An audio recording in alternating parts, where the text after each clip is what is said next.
ये कहानी एक ढोंगी बाबा की है। एक गांव में मोहन नाम का एक आदमी रहता था। एक दिन वह एक पेड़ के नीचे बैठकर सोच रहा था कि अगर मैं एक बाबा बनकर लोगों का पागल बनाकर उनसे कुछ मांग कर अपना गुजारा करूं तो कैसा रहेगा। उसने ऐसा ही किया। वह अगले ही दिन बाबा का रूप लेकर दूसरे गांव में मांगने जाता है।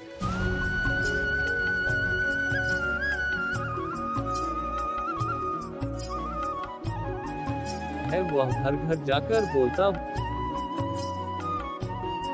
बेटी कुछ खाने के लिए हो तो दे दो वरना रहने दो। घर आता है तो कुछ पैसे और खाने का सामान मिलता है। वह उन पैसों से दारू और मांस खाता है।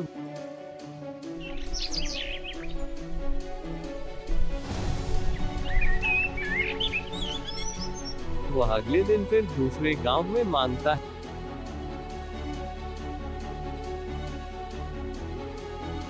बेटी मुझे पैसों की बहुत जरूरत है, मैं बीमार हूँ। आते वक्त वह सोचता है कि अगर मैं हवन भी शुरू कर दूंगा तो बहुत पैसे कमाऊंगा।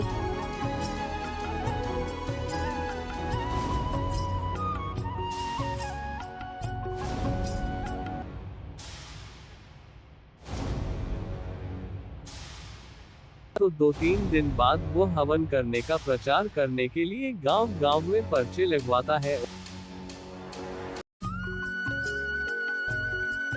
वही पेड़ के नीचे तपस्या करने लगता है।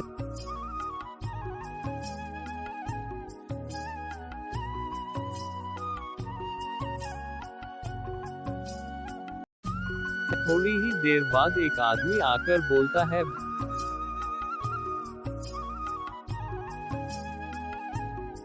बाबा नमस्कार, कल मुझे माता रानी का हवन करवाना है। बाबा कहता है, ठीक है बेटा, तुम कल सुबह सामान को तैयार कर लेना, मैं आ जाऊंगा। बाबा फिर से झूठी तपस्या में लीन हो जाता है और घर जाकर फिर दारू पी लेता है। अगले दिन सुबह 10 बजे से पहले वह सामान लेकर आ जाता है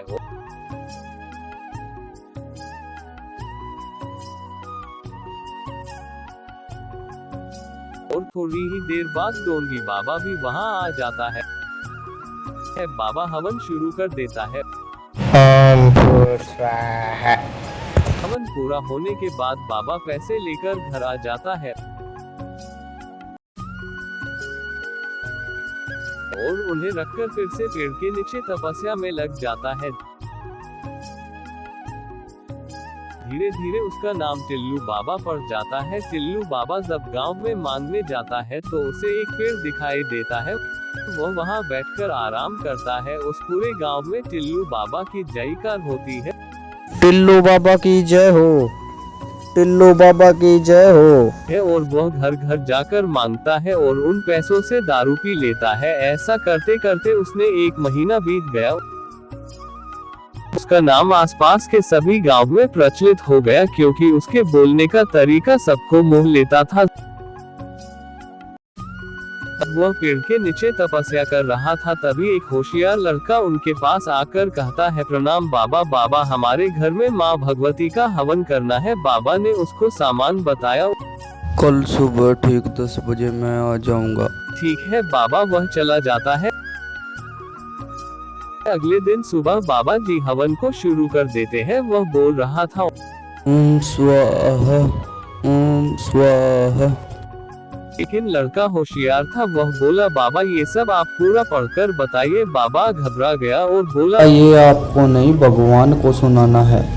ऐसा बोलकर वह फिर से ओम बोलकर जल्दी से हवन संपन्न करके घर जाने लगता है। लेकिन उस लड़के ने उस बाबा पर कुछ शक होता है तो वह उसका पीछा करने लगता है।